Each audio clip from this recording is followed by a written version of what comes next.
नमस्कार, आप देख रहे हैं मोटिवेशन विद मीना। आज हम आपकी मुलाकात करवाएंगे आईएएस टॉपर जागृति गर्ग से, जिनको कि ऑल इंडिया रैंक मिली है सेकंड। ये भारतीय सांख्यिकी सेवा यानी आईएएस में उनको सेकंड रैंक और मिली है। और मेरे साथ जुड़ रही हैं जागृति, जो बताएंगे कि आखिर आईएएस और आईएएस में क्या डिफरेंस होता है और इस एग्ज़ाम का क्या सिलेबस होता है, किस तरह का जॉब प्रोफाइल होता है और इसको एक नेशनल लेवल का कंपटीशन उन्होंने क्लियर करने के लिए उन्होंने कितनी मेहनत की, कौन सी बुक्स पढ़ी, इन सारे विषयों पर वो डिटेल में मेरे से बात करेंगी। सबसे पहले जागृति, आपको बहुत बहुत बधाई, शुभकामनाएं। आईएएस में ऑल इंडिया सेकेंड रैंक लाना कितनी बड़ी कामयाबी है। फर्स्ट ऑफ ऑल आपका बहुत बड़ा धन्यवाद कि आपने मुझे इस पे इनवाइट किया। ये मेरे लिए बहुत ही बड़ी कामयाबी और खुशी की बात है। जब मैं इसकी प्रिपरेशन कर रही थी तो मैंने हमेशा यही सोचा था कि जब ये दिन आएगा तो मैं खुशी से फूले नहीं समाऊंगी। एंड आखिर जब मैं ये दिन आया तो मैं नम फील कर रही थी, मुझे कुछ समझ नहीं आ रहा था मैं कैसे रिएक्ट करूं। इनफैक्ट मेरे पेरेंट्स की भी आंखों में आंसू थे। तो वो दिन मेरे लिए आई थिंक सबसे बड़ा खुशी का दिन है। बिल्कुल। जागृति, मैं आपकी प्रोफाइल के बारे में पढ़ रही थी कि आप डीयू में भी टॉपर रही हैं, और जब भी कोई इस तरह का एक नेशनल कंपटीशन होता है, उसमें कोई ऑल इंडिया टॉपर होता है, तो लोगों को लगता है कि ये जो कैंडिडेट है ये बहुत एक्स्ट्राऑर्डिनरी है। तो सबसे पहले आप मुझे ये बताइए कि ये एक तो डीयू में क्या आपकी रैंक रही, क्या सब्जेक्ट्स थे, और हाई स्कूल और इंटर में क्या परफॉर्मेंस थी आपकी। वैसे मैं स्कूल टाइम से ही एक अच्छी स्टूडेंट रही हूँ। मेरे 10th में भी 10 CGPA आए थे एंड 12th में मैंने 92% सिक्योर किया था। तो मेरा वहीं से ही था कि मुझे कुछ अलग करके दिखाना है। मतलब क्योंकि साइंस स्टूडेंट और एक टॉपर बच्चे से हमेशा एक्सपेक्ट किया जाता है या तो वो मेडिकल में जाएगा या फिर इंजीनियरिंग करेगा। तो मुझे ये दोनों फील्ड में नहीं जाना था। तो उस टाइम मैंने ये स्टैटिस्टिक्स सब्जेक्ट सुना था, मेरे एक पापा के फ्रेंड आए थे, उन्होंने बताया था। तो फिर मैंने जब नेट पे सर्च करा तो मुझे लगा दिल्ली यूनिवर्सिटी बहुत अच्छी जगह है जहाँ पे मैं पढ़ाई ये कर सकती हूँ। फिर मैं जब DU गई तो वहाँ मुझे बहुत ज़्यादा एक्सपोजर मिला और मुझे पता चला कि स्टैटिस्टिक्स का एक्चुअली क्या रोल है हमारी इकोनॉमी में। फिर मुझे वहाँ से इंटरेस्ट डेवलप हुआ स्टैटिस्टिक्स में, बिकॉज 12th तक क्या होता है ना, हमें सिर्फ पता है स्टैटिस्टिक्स क्या है कि मीन, मीडियन, मोड, इसके अलावा कुछ नहीं पता होता है हमें। बट जब मैंने ग्रेजुएशन स्टार्ट करी तो मुझे पता चला कि एक्चुअली स्टैटिस्टिक्स सब्जेक्ट क्या है। एंड मैंने BSc ऑनर्स स्टैटिस्टिक्स करी थी। तो मैंने पर्टिकुलरली 3 साल स्टैटिस्टिक्स के ही सारी सब्जेक्ट्स पढ़े थे इसमें। तो मैं देख रही थी कि DU में आपके जो स्नातक ऑनर्स में आपको 93.7% नंबर मिले थे, उसमें भी आप टॉप 5 स्टूडेंट्स में थी। जागृति, क्या जब आप ग्रेजुएशन कर रही थी तभी आपने डिसाइड किया था कि आपको इस IAS सेवा में जाना है? एक्चुअली मैं लास्ट ग्रेजुएशन के लास्ट ईयर में थी, तो मेरी एक टीचर थी, उन्होंने मुझे मोटिवेट किया कि मैं IAS एग्ज़ाम क्रैक कर सकती हूँ। तो तब से मैंने सोचा था कि हाँ, मुझे IAS एग्ज़ाम करना है। जागृति, जो बहुत सारे आपको एस्पिरेंट्स सुन रहे होंगे, एक जो पूरे देश में एक हमारे एडमिनिस्ट्रेटिव सेवा को लेकर एक परसेप्शन होता है, तो उसमें आपने नो डाउट IAS में आपकी सेकंड रैंक आई। क्या जैसे कभी आपको ख्याल आया कि नहीं, मुझे IAS बनना चाहिए, इंडियन एडमिनिस्ट्रेटिव सर्विस में जाना चाहिए? IAS से क्यों चुना? मेरा सिर्फ IAS चूज़ करने का एक ही मोटिव था कि मैंने स्टैटिस्टिक्स पढ़ी, BSc भी किया, MSc भी किया, तो मुझे अपनी नॉलेज वेस्ट नहीं करनी थी। मैं IAS चूज़ कर सकती थी, बट मुझे लगा कि ये जनरल लेवल एग्ज़ाम है, मतलब इसके लिए एलिजिबिलिटी क्राइटेरिया आप सिर्फ ग्रेजुएशन है। बट आप जब IAS का एग्ज़ाम देते हो ये सब्जेक्ट स्पेसिफिक हो जाता है, तो ये सिर्फ स्टैटिस्टिक्स के बच्चे दे सकते हैं। तो मुझे लगा जब मैंने ये इतना पढ़ा है तो मैं अपनी नॉलेज को कैसे नेशन बिल्डिंग में यूज़ कर सकती हूँ, इसीलिए मैंने IAS चूज़ किया। ओके। अब IAS के बाद तमाम लोग जानना चाहेंगे, तमाम स्टूडेंट्स भी जानना चाहेंगे, IAS क्लियर करने के बाद आपको क्या जॉब प्रोफाइल मिलने वाला है, और अगर एक IAS से तुलना की जाए तो जो भी है सैलरी पैकेज या तमाम सारी और भी जो एडमिनिस्ट्रेटिव पावर है, उसमें क्या डिफरेंस है, आप इसके बारे में थोड़ा बताइए हमें। सबसे पहले तो मेरी ट्रेनिंग 2 इयर्स की ग्रेटर नोएडा में एनएसएसटीए की एकेडमी है, वहाँ पर होगी। उसके बाद एज अ असिस्टेंट डायरेक्टर मेरी पोस्टिंग होगी अंडर डिफरेंट मिनिस्ट्रीज। स्टैटिस्टिक्स की एक खुद की मिनिस्ट्री है, ministry of statistics and program implementation, वहाँ पर भी। बाकी जहाँ जहाँ स्टैटिस्टिक्स का रोल है वहाँ पे भी हमारी पोस्टिंग होती है। अगर मैं आईएएस से कंपेयर करूँ आईएसएस का, तो सैलरी पैकेज तो सेम रहता है। लेवल 10 पे आईएएस और आईएसएस सबकी एंट्री होती है। इसमें ग्रेड पे 56,100 होता है और आपको डीए, एचआरए, टीए ये सब अलाउंसेस मिलते हैं। पावर की अगर मैं बात करूँ तो ऑफ कोर्स आईएएस के पास ज़्यादा पावर होता है। हमारा मोस्टली काम है कि हम डेटा को कैसे इकोनॉमी में यूज़ करते हैं। गवर्नमेंट की पॉलिसीज़ जो भी होती हैं वो सारी डेटा पे डिपेंडेंट होती हैं, तो हम उन डेटा को एनालाइज करके हम गवर्नमेंट की हेल्प करते हैं। ओके। ये तो प्रोफाइल की बात हुई। अब जागृति, आपने आईएएस एग्ज़ाम में ऑल इंडिया सेकेंड रैंक लाना, ये बहुत बड़ा अचीवमेंट है। मैं चाहती हूँ कि आप पहले ये बताइए आईएएस में कितने पेपर होते हैं और सब्जेक्ट वाइज क्या क्या विषय होता है, कितने पेपर होते हैं और उनके मार्क्स कितने होते हैं? ठीक है, आईएएस में 3 दिन एग्जाम कंडक्ट होते हैं, 6 पेपर्स होते हैं। फर्स्ट डे जनरल इंग्लिश और जनरल स्टडीज़ का पेपर होता है। दोनों पेपर सब्जेक्टिव इन नेचर है और 100 मार्क्स के पेपर होते हैं। हर पेपर 3 आवर्स का होता है, एक सुबह की शिफ्ट में और एक आफ्टरनून के शिफ्ट में।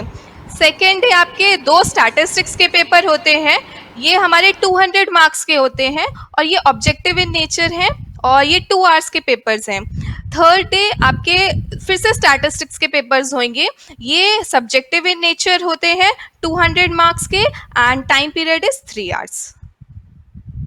अब सब्जेक्ट वाइज मैं चाहती हूँ कि आप अपनी स्ट्रेटजी बताएं मुझे। जैसे जनरल इंग्लिश का पेपर आपने 100 मार्क्स का था, और कितने आपके नंबर आए और आपने कैसे इसकी पढ़ाई की? बिल्कुल डिटेल बताइए। आपने कोई एक्स्ट्रा बुक पढ़ी, आपने किस चीज़ की प्रैक्टिस की, कैसे प्रिपरेशन करी? मैम, अगर मैं अपने मार्क्स की बात करूँ तो अभी मार्कशीट तो अपलोड नहीं हुई है, तो वो नहीं पता मुझे। अगर इसमें मोस्टली मैंने पैराग्राफ राइटिंग, सेंटेंस करेक्शन और ऐसे राइटिंग की प्रैक्टिस करी थी। सेंटेंस करेक्शन के लिए मैंने नीतू सिंह की केडी कैंपस की बुक पढ़ी थी, और बाकी आईएएस के जो जनरल इंग्लिश का पेपर होता है उसमें भी इंग्लिश का सेंटेंस करेक्शन आता है, तो मैंने उससे भी प्रैक्टिस किया था। नेक्स्ट कमिंग टू ऐसे राइटिंग के लिए कुछ टॉपिक जो है ना स्टैटिक होते हैं, तो वो मैंने प्रीवियस ईयर के पेपर्स एनालाइज करे और कुछ टॉपिक मिले मुझे, जैसे ग्लोबलाइजेशन हो गया, क्लाइमेट चेंज हो गया, बायोडाइवर्सिटी, एजुकेशन सिस्टम। तो इन पे मैंने यूपीएससी के जो आईएएस की वेबसाइट्स हैं प्रिपरेशन की, उनसे मैंने ऐसे लिख लिया था, और बाकी कोट्स भी मैंने इन्हीं से ही ढूंढ के लिख लिए थे। और जो ओके। करंट के टॉपिक्स हैं वो मैंने द हिंदू का न्यूज़पेपर फॉलो करती थी, उससे कवर हो गया था। ओके। नेक्स्ट कमिंग टू नहीं, अभी पैराग्राफ। जागृति में जनरल इंग्लिश में ही बात करना चाहती हूँ। जागृति, इस पेपर को क्लियर करते हुए आपको क्या लगा कि ग्रामर जो है वो कितनी इम्पॉर्टेंट है? दूसरी बात, जो हिंदी मीडियम के स्टूडेंट्स हैं वो जनरल इंग्लिश में अच्छे मार्क्स लाने के लिए क्या करें? ग्रामर बहुत ज़्यादा ज़रूरी होती है। इनफैक्ट जब आप ऐसे लिखते हैं, पैराग्राफ लिखते हैं, सब में ग्रामर का ही यूज़ है, तो आपको वो बेसिक है वो अच्छे से पढ़नी पड़ेगी। हिंदी मीडियम स्टूडेंट्स के लिए मेरा बस यही सजेशन रहेगा कि आई नो कि टफ़ है, आपने हिंदी में पढ़ाई करी है, बट अगर आप बेसिक से थोड़ा बहुत पढ़ेंगे और थोड़ी मेहनत करेंगे तो आपका ये एग्ज़ाम हो सकता है क्लियर, क्योंकि कट ऑफ इसकी सिर्फ 15% होती है। तो आप कर सकते हैं, इतना भी टफ नहीं है, बस एक लगन होनी चाहिए करने की। ओके। अच्छा, जनरल इंग्लिश के लिए प्रिपरेशन के लिए जागृति आपने कितना टाइम दिया और कब से आप प्रिपरेशन कर रही थी? कि मुझे मैं एक पर्टिकुलर पेपर की बात करूँ, जनरल इंग्लिश को आपने कितना टाइम दिया और कब से प्रिपरेशन कर रही थी आप? मेरा मेन मोटिव था कि मैं स्टैटिस्टिक्स के पेपर में अच्छा स्कोर करूं, तो मैंने जनरल इंग्लिश को वैसे ज़्यादा टाइम तो नहीं दिया था। जैसे लास्ट के 2 से 3 मंथ्स में मैं रोज़ इसको पढ़ती थी। बाकी मैंने ग्रामर को हाँ ज़रूर टाइम ज़रूर दिया था, क्योंकि उसमें बहुत सारे रूल्स होते हैं, आपको उसको याद रखना पड़ता है। तो यही था बस। आप जनरल स्टडीज़ के बारे में बताएं। जनरल स्टडीज़ में मैंने इसमें 4 सेक्शन होते हैं, हिस्ट्री, ज्योग्राफी, इकोनॉमिक्स और पॉलिटी के। हर सेक्शन में 5 क्वेश्चन आते हैं। हिस्ट्री के मैंने पर्टिकुलरली कोई बुक नहीं पढ़ी थी, बट लास्ट ईयर के पेपर को एनालाइज किया तो कुछ जो इम्पोर्टेंट टॉपिक्स मिल रहे थे उनका ही नोट्स बना करके और ऑल द पॉसिबल क्वेश्चन जो समझ में आए उनको लिख के याद किया। ज्योग्राफी के लिए मैंने जो स्टैटिक था वही सारे प्रीवियस ईयर के पेपर उनके सबके आंसर्स लिखे और उनको रोज डेली रिवाइज करती थी। और करंट के लिए मैंने द हिंदू और फोरम आईएएस की वेबसाइट है, उसमें 7 PM एडिटोरियल आता है, उसको फॉलो किया। प्लस इकोनॉमिक्स हमारी मोस्टली स्टैटिक आती है, तो उसके लिए आप द हिंदू और फोरम आईएएस ही फॉलो करें तो उससे कवर हो जाएगा। और पॉलिटी की बात करें तो उसके लिए लक्ष्मीकांत फॉलो करी थी, पर लक्ष्मीकांत पूरी बुक नहीं पढ़ी थी, कुछ जो इम्पोर्टेंट टॉपिक्स लग रहे थे बस उसी वही कवर करके उसको भी नोट्स बना के पढ़ा था। स्टडीज़ में जागृति, जो आपने हिस्ट्री ज्योग्राफी आती है, उसके क्वेश्चंस आते हैं, आपने उनको देखा किस लेवल के, मतलब जैसे कहते हैं ना कि अगर बहुत सारे यूपीएससी के एग्ज़ाम में हम देखते हैं कि भाई अगर 12th तक का भी अपने एनसीईआरटी की बुक्स अच्छे से पढ़ी हैं हिस्ट्री ज्योग्राफी तो वो कवर कर लेता है। आईएएस में आपको जनरल स्टडीज़ किस लेवल की मिली?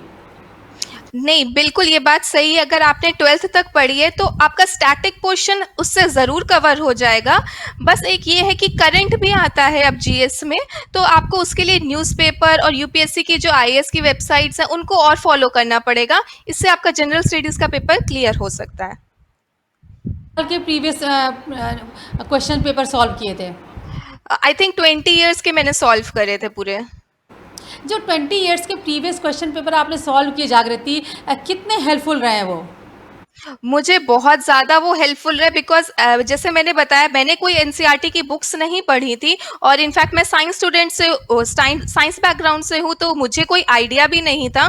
तो मैंने तो सिर्फ प्रीवियस ईयर पेपर को ही एनालाइज करके ही पढ़ा था। तो मेरा यही कहना है, क्योंकि अगर आप भी सारे प्रीवियस ईयर पेपर सॉल्व कर लेंगे अच्छे से और उनके नोट्स बनाएंगे तो आपका भी ये हो जाएगा एग्ज़ाम।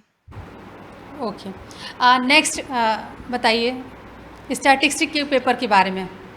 सेकेंड है आपका स्टैटिस्टिक्स का ऑब्जेक्टिव पेपर होता है। स्टैटिस्टिक्स पेपर 1 में भी 3 सेक्शन आते हैं आपके। पहले तो प्रोबेबिलिटी एंड स्टैटिस्टिकल मेथड, फिर न्यूमेरिकल एनालिसिस और computer science. Probability and statistical method के लिए मैंने सिर्फ एक एफएमएस की बुक है, fundamental of mathematical statistics by Gupta and Kapoor, बस वही फॉलो करी थी। और इनके भी मैंने नोट्स बनाए थे प्रॉपर। जैसे अगर कोई भी एक टॉपिक है तो उनको मैं छोटे छोटे फॉर्मूले या फिर रिजल्ट होता था उसको लिख लेती थी और उसी से ही रिवाइज करती थी। प्रिसाइज और short note is the key to success, मेरा ये मानना है इसमें। फिर अगर मैं न्यूमेरिकल एनालिसिस की बात करूँ तो मैंने इसके लिए HC सक्सेना की बुक पढ़ी थी। अगर आप देखेंगे तो न्यूमेरिकल एनालिसिस की कोई ऑब्जेक्टिव बुक अवेलेबल नहीं है, तो आप इसके लिए ऐसा कर सकते हैं कि खुद से एक पेपर बनाएं, क्योंकि न्यूमेरिकल एनालिसिस के 20 क्वेश्चंस आते हैं, तो आप 15 to 18 क्वेश्चन का खुद से एक टेस्ट पेपर बना के उसको within time limit solve करने की कोशिश करें। Next coming to computer science. Computer science के लिए मैंने रीमा थरेजा, ई बाला गुरुस्वामी की बुक पढ़ी थी। अगर मैं स्टैटिस्टिक्स पेपर 2 की बात करूँ तो इसमें भी 3 सेक्शन आते हैं आपके, लीनियर मॉडल्स के, then statistical inference and official statistics. Linear models के लिए आप एनोवा की बुक FAS बुक है, फंडामेंटल ऑफ अप्लाइड स्टैटिस्टिक्स, वो फॉलो कर सकते हैं। स्टैटिस्टिकल इन्फ्रेंस के लिए fundamental of mathematical statistics and Goon Gupta की बुक फॉलो करी मैंने। एंड ऑफिशियल स्टैटिस्टिक के लिए मॉसपी की वेबसाइट है, मेन सोर्स आपका वही रहेगा। बाकी आप NSSO के जो रीसेंट सर्वेज होते हैं उनको भी ज़रूर ध्यान रखें, क्योंकि उससे भी क्वेश्चन पूछे जाते हैं। आपका लास्ट डे स्टैटिस्टिक्स पेपर 3 और 4 होता है। इसमें ये सब्जेक्टिव है जैसे बताया था। इसमें स्टैटिस्टिक्स पेपर 3 में आपका आता है सैम्पलिंग, आता है इकोनोमेट्रिक्स, आता है टाइम सीरीज, आता है। सैम्पलिंग के लिए मैंने अर्चना बंसल और अपने दिल्ली यूनिवर्सिटी के नोट्स फॉलो करे थे। इकोनोमेट्रिक्स के लिए मैंने दामोदर गुजराती फॉलो करी थी और अप्लाइड स्टैटिस्टिक के लिए फंडामेंटल ऑफ अप्लाइड स्टैटिस्टिक्स। फिर पेपर 4 जो है इसमें 7 सब्जेक्ट्स होते हैं, आपको सिर्फ 2 सब्जेक्ट चूज करने होते हैं। तो मैंने स्टैटिस्टिकल क्वालिटी कंट्रोल और डेमोग्राफी चूज किया था।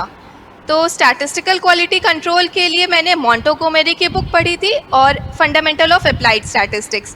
एंड वाइटल स्टैटिस्टिक्स या फिर डेमोग्राफी के लिए मैंने गून गुप्ता की बुक, एम.एल. झिंगल की और एक फंडामेंटल ऑफ अप्लाइड स्टैटिस्टिक्स पढ़ी थी। ओके। अब जागृति, मैं जानना चाहती हूँ कि जो आईएएस एग्ज़ाम में ख़ास तौर पे जैसे जनरल स्टडीज़ और इंग्लिश के बारे में तो आपने बताया, ओवरऑल जो स्टैटिस्टिक की नॉलेज है, इसमें एक कमांड हासिल करने के लिए और इतना एक ऑल इंडिया लेवल का नेशनल कंपटीशन क्लियर करने के लिए स्टैटिस्टिक पे की पढ़ाई के लिए कोई टिप्स आप हमसे शेयर करिए। इसमें प्रैक्टिस करना बहुत इम्पॉर्टेंट है, जो कैलकुलेशन है, कहते हैं क्या ऐसा है कि भाई बहुत शार्प ब्रेन है तो ही हम ये कैलकुलेशन कर सकते हैं, क्या की आपका सीक्रेट है स्टैटिस्टिक्स में इस तरह की कमांड हासिल करने का? मेरा बस एक ही था कि मैं जो भी पढ़ती थी उसको लिख करके पढ़ती थी। इसमें जैसे आपने कहा कि बहुत सारे थ्योरम, कैलकुलेशन होता है, तो उसको आप हमेशा लिख करके प्रैक्टिस करें, तभी उस पे कमांड होगी। और अगर आप सोचेंगे आपने पढ़ लिया और याद हो गया, तो वो चीज़ें नहीं होती हैं। इसमें आपको पेन कॉपी उठानी ही पड़ेगी इसके लिए। यही मैं मानती हूँ कि की टू सक्सेस है। आपने आईएएस की प्रिपरेशन में ओवरऑल समय कितना दिया? क्या आपने कहीं से कोई कोचिंग ली और कितना, 1 साल 2 साल, कब से आपने प्रिपरेशन शुरू करी? मैंने आई थिंक मार्च 2018 से स्टार्ट करी थी, तो मैंने वो वाला अटेम्प्ट दिया था 2018 का, बट जून में जैसे पेपर होता है तो मेरी कोई प्रिपरेशन नहीं हुई थी। मैंने सिर्फ इसलिए पेपर दिया था कि मैं जो 1 या 2 सब्जेक्ट पढ़ पाई हूँ, तो कितना मैं अटेम्प्ट कर पाती हूँ और कितना यूपीएससी मुझे मार्क्स देती है, सिर्फ ये एनालाइज करने के लिए। मेन प्रिपरेशन मैंने स्टार्ट करी थी जुलाई 2018 से। फिर मैंने 2019 वाला अटेम्प्ट दिया, तो वो मैंने सेल्फ स्टडी से दिया था। मैं उस टाइम एमएससी लास्ट ईयर में थी एंड मेरा उस टाइम भी रिटन क्वालिफाई हुआ था और ओवरऑल मेरा 16 मार्क्स से रुक गया था सिलेक्शन। फिर मैं थोड़ा सा डिमोटिवेट हो गई थी, तो मैंने फिर कोचिंग ली लखनऊ में और फिर मेरा इस बार 2020 में क्लियर हुआ। अब रिटन टेस्ट के बाद इंटरव्यू के बारे में बताइए। इंटरव्यू कैसे आपने क्लियर किया और ओवरऑल उसमें जो कहते हैं कि आपका अपीयरेंस, आपका बॉडी लैंग्वेज, आपका कॉन्फिडेंस लेवल, ये क्या क्या चीज़ें उसमें जज की जाती हैं और इंटरव्यू में सिलेक्शन हो जाए, इसके लिए कुछ टिप्स शेयर करिए। इंटरव्यू में सिलेक्शन के लिए यही है कि आपको जितना भी आता है, जो भी आता है, उसको कॉन्फिडेंटली बोलें। इनफैक्ट जब आप जाएंगे तो बोर्ड मेंबर्स भी यही कहते हैं कि हम ये नहीं आपसे एक्सपेक्ट करते हैं कि आपको सारे क्वेश्चंस के आंसर आते हो, पर जितना आता है आप उतना बताइए। और वो आप जैसे एक होता है ना मिथ कि बहुत ज़्यादा बच्चे डरते हैं इंटरव्यू से, डरना भी चाहिए, बट आप जब अंदर जाएंगे थोड़ा रिलैक्स फील करिए एंड जो भी वो पूछ रहे हैं आप उसका अच्छे से आंसर करिए। और मैंने इसकी प्रिपरेशन, जैसे मेरा रिजल्ट आ गया था जनवरी में, तो मैंने और इंटरव्यू था अप्रैल में, तो 3 मंथ्स का टाइम मुझे मिला था इंटरव्यू की प्रिपरेशन करने के लिए। इसके लिए भी मैंने बेसिक सारी स्टार्ट्स रिवाइज करी थी, न्यूज़पेपर डेली फॉलो करती थी, क्योंकि वो लोग जो चल रहा है वो भी बहुत ज़्यादा पूछते हैं। आप अपने होम टाउन के बारे में ज़रूर पढ़िए, वो भी ज़रूर पूछा जाता है। इंटरव्यू का कोई आप अपना एक्सपीरियंस शेयर कर सकती हैं जब आप बोर्ड के सामने अपीयर हुई? क्या कोई ऐसा सभी सवाल था कि आप थोड़ा सा परेशान हुई? क्या एक्सपीरियंस था? एक्सपीरियंस तो बहुत अच्छा था मेरा। हाँ, ऐसे बहुत सारे क्वेश्चन थे जिसके मैं आंसर नहीं कर पाई थी। तो उसमें से एक क्वेश्चन जो मुझे याद है, उन्होंने मेरे से पूछ लिया था एट द एंड बिल्कुल, कि जितना भी हमने पूछा है उसके अलावा आप हमसे क्या शेयर करना चाहेंगी।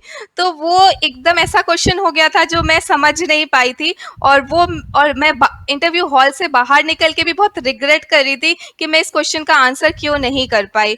तो बट फिर वही है कि, और मैंने सोचा था मेरा इस बार सिलेक्शन नहीं होगा। जब रिजल्ट आया तो AIR 2 जब आई तो वो बहुत अनएक्सपेक्टेड था।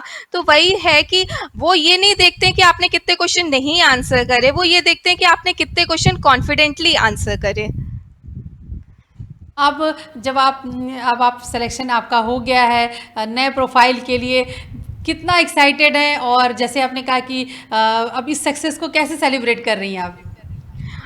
बहुत ज़्यादा खुशी है। अभी तो बस यही है कि सब लोग घर पर आ रहे हैं, फ़ोन कर रहे हैं, तो सब कॉन्ग्रेचुलेट कर रहे हैं। तो अभी तो बस यही चल रहा है।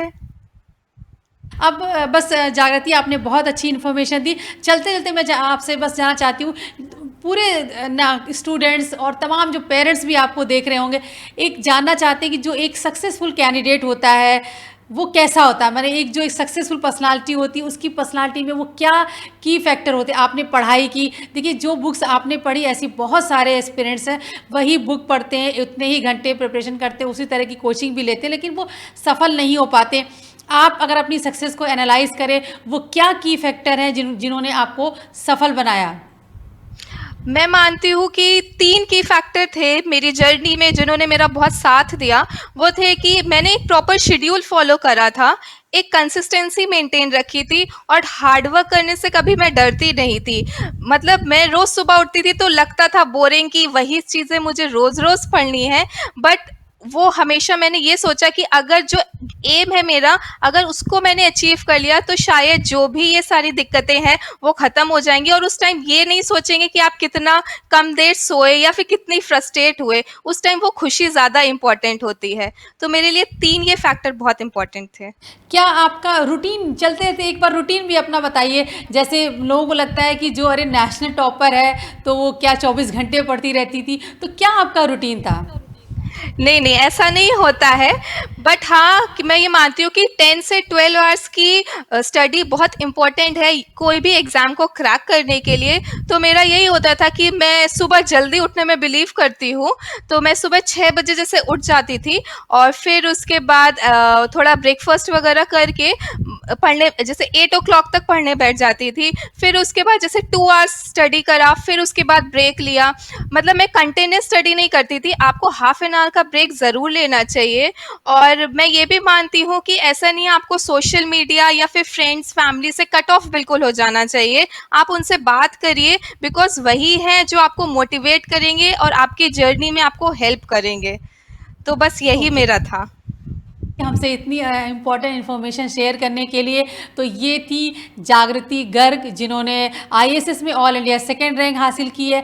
कैसे स्टैटिस्टिक की पढ़ाई करके आपका क्या जॉब प्रोफाइल होने वाला है, और जो इन्होंने 6 पेपर्स के बारे में बताया, किस तरह का आप कौन सी आपको बुक्स पढ़नी है, किस तरह आपको प्रैक्टिस करनी है, खासतौर पे जनरल इंग्लिश और जनरल स्टडीज़ के लिए कौन सी बुक्स आपको पढ़नी है, सारी इन्फॉर्मेशन जागृति ने हमसे शेयर की। हमें उम्मीद है कि ये सारी इन्फॉर्मेशन आपके बहुत काम आएगी। इसके अलावा अगर यूपीएससी से रिलेटेड कोई भी सवाल आप हमसे पूछना चाहते हैं तो इस वीडियो के नीचे ज़रूर पूछें, हम कोशिश करेंगे कि आपके सवालों के जवाब दे पाएँ।